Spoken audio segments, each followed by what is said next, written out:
신급 강태공의 귀환. 백구편. 첫 번째 시험. 침묵의 숲.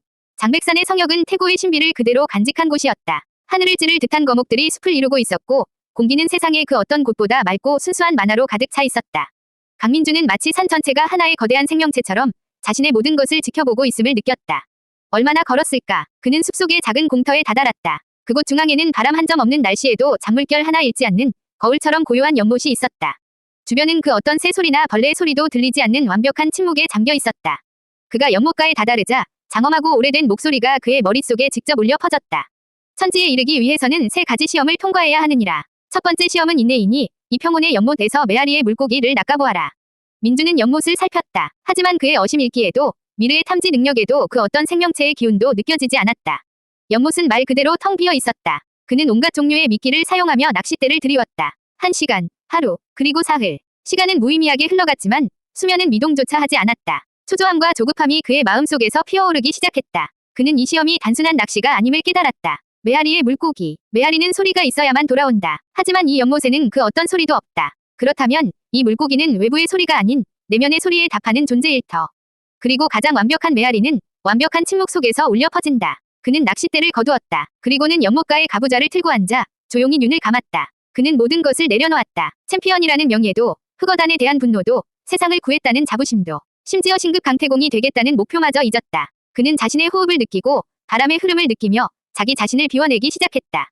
그의 존재 자체가 고요한 숲의 일부, 평온한 연못의 일부가 되어갔다. 얼마나 시간이 흘렀을까. 그의 마음이 마침내 그 어떤 파문도 잃지 않는 거울 같은 경지에 이르렀을 때 연못의 수면 중앙에서 아주 작은 파문 하나가 피어올랐다. 그리고 그 파문 속에서 한 마리의 물고기가 모습을 드러냈다. 그것은 살과 비늘을 가진 물고기가 아니었다. 맑은 소리와 빛의 파동이 뭉쳐 만들어진 눈부시게 아름다운 형상. 메아리의 물고기였다. 민주는 눈을 떴다. 그는 서두르지 않고 연못에 들이워두었던 낚싯대를 천천히 들어 올렸다. 낚싯바늘도 없는 낚싯줄 위로 메아리의 물고기가 스스로 헤엄쳐 와 몸을 기댔다.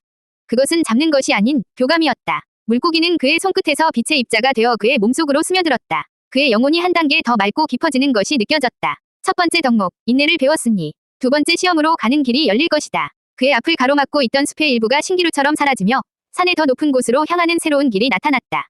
110편, 두 번째 시험, 폭포의 용. 새로운 길을 따라 오르자 주변의 풍경은 점점 더 험준해졌다. 마침내 그의 앞을 가로막은 것은 하늘에서부터 땅으로 내리꽂히는 거대한 폭포였다. 세상을 뒤흔드는 듯한 굉음과 함께 엄청난 양의 물이 깎아지른 절벽을 타고 쏟아져 내리고 있었다.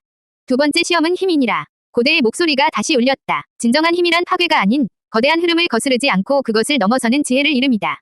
저 폭포를 거슬러 올라 너의 힘을 증명하여라. 민준이 폭포 아래의 거대한 소에 다가서자 물이 격렬하게 요동치며 거대한 존재가 솟아올랐다.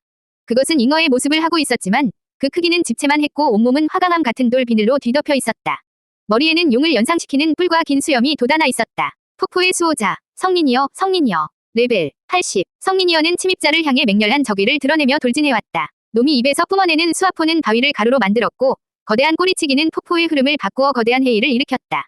민주는 유성의 만화조종을 들고 맞섰다. 그의 힘은 수호자와 대등하게 맞설 만큼 강력했다. 하지만 그는 싸우면 싸울수록 무언가 이상함을 느꼈다. 자신이 분노하여 강하게 공격할수록 성린이여의 힘 또한 비례하여 더욱 강해지고 난폭해지는 것이었다.